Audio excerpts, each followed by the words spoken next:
Okay guys, na ngayon ay welcome naman sa ating YouTube channel, no, Sir Dennis, Ref and Aircon. Mga guys, no, nagbakasyon tayo dito na vacation at mission sa Palumpon Leyte. Kaya lang, yung inistihan natin dito sa aming tinulugan, may problema, no, yung washing, no.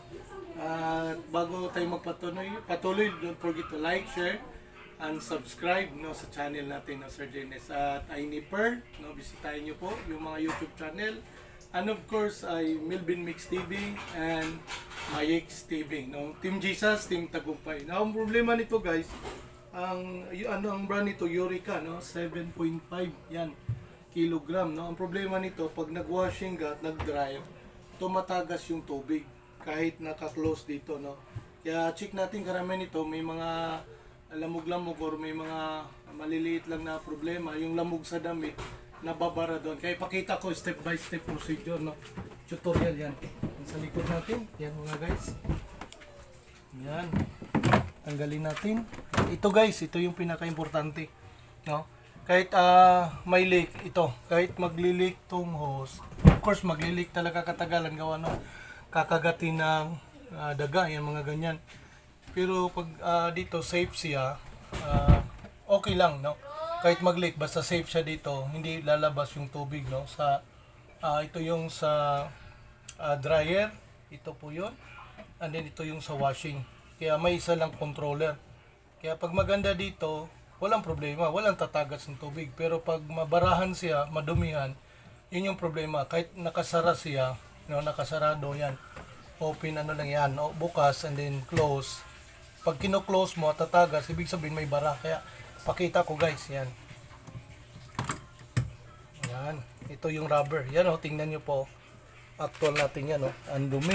Yan o, dumi yan. Ito yung mga himulmol. Tawag nila himulmol. Yan o, grabe. No? And then, pakita ko sa inyo guys, mayroon pang nakabara. Yan o. Nako, ang dami. O, nakabara, yan o. Yan, dumi. Kaya tatanggalin natin guys. No, step by step, pakita ko sa inyo. Pause mo lang muna. Ayan. Yan mga guys, on dumi. Yan po, bara oh, may barya. Yan. Yan, parang ano, himulmul, grabe ang kapal. Yan, oh. Yan mga guys. Yan po, oh, dumi oh.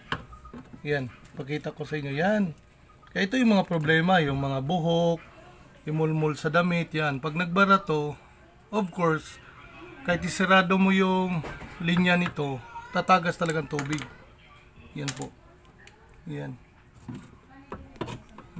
Yan, imulmul. Yan mga guys.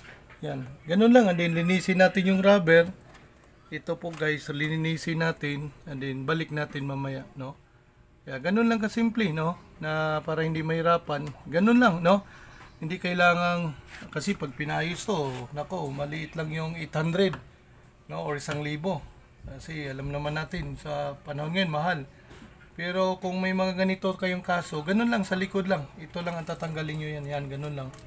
Buksan nyo, baka ang rubber ay sira na rin, pero so far ito okay pa eh. Kasi bago pa to eh. Ang problema lang, barado, nadumihan. Kaya yun, mga guys, no, maraming salamat sa panunod nyo. At sa suporta sa channel natin, no, Sir Dennis, Ref and Aircon, and of course Iniper, no, anak ko, isa kong anak na nagbablog din, Iniper, search nyo lang, and then Melvin Mix TV, Mayx TV, and then Team Jesus, Team Tagumpay. Okay guys?